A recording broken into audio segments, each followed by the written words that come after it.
ਜੀ ਕਾ ਖਾਲਸਾ ਸ਼੍ਰੀ ਵਾਹਿਗੁਰੂ ਜੀ ਕੀ ਫਤਿਹ।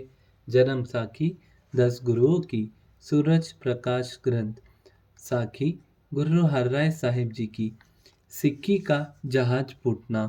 एक दिन गुरुजी कुछ सिखों से बाबा गुरुदित्ता जी के सामने वाले स्थान के दर्शन करने के लिए पहाड़ पर गए। वहां काफी समय खड़े होकर एक और देखते रहे। जब बहुत समय बीत गया तो सिखों ने पूछा कि महाराज, आप इधर क्या देख रहे हो? तब आपने कहा, भाई, श्री गुरु नानक देव जी ने जो जहाज इस संसार के उद्धार के लिए तैयार किया था वह भंवर में पड़कर टुकड़े टुकड़े हो गया है। उसमें जो सिख सवार थे वे कोई भवंडर में पड़कर डूबता और बहता जा रहा है और कोई किनारे लग रहा है। सबको आप धापी पड़ी है। इस हम इस जहाज की दाहिनी दशा को देख रहे हैं। धन गुरु नानक।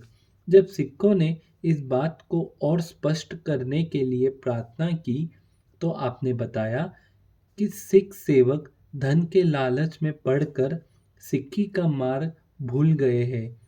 कच्चे गुरुओं के पीछे लगकर पार उतारा किस प्रकार हो सकता है?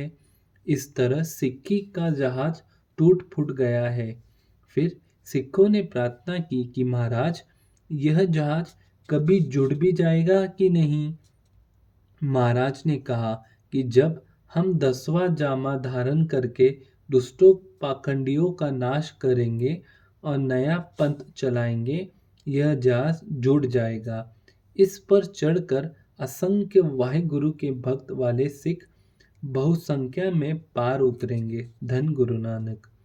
श्री हरकृष्ण जी को गुरुगद्दी। कीरतपुर में गुरुजी के 2 समय दीवान लगते थे।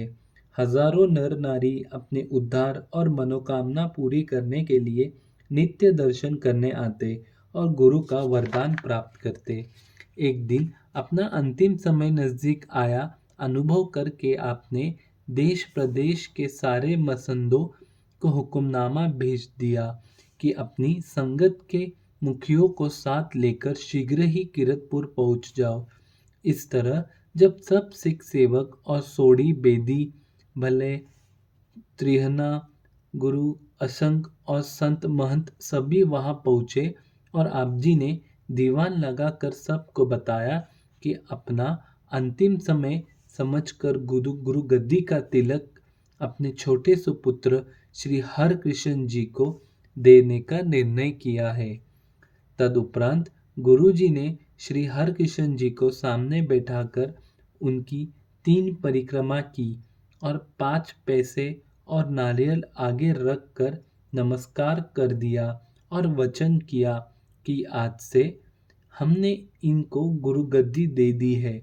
आपने इनको हमारा रूप ही समझकर मानना और इनकी आज्ञा में रहना। गुरु जी का यह हुक्म सुनकर सारी संगत ने भेंट अर्पण की और नमस्कार करके श्री हरकृष्ण जी को गुरु स्वीकार कर लिया। धन गुरु नानक। श्री गुरु हरराय का ज्योति ज्योत समाना।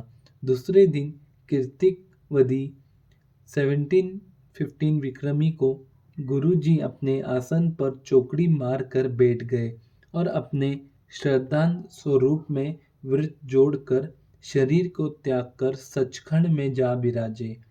आप जी के पंच तत्व के शरीर को चंदन की चिता तैयार करके गुरु हरगोविंद जी के द्वारा निर्मित पातालपुरी के स्थान के पास अग्नि भेंट कर दिया गया। धन गुरु नानक। प्रसंग श्री गुरु हरराय जी समाप्त। धन गुरु नानक।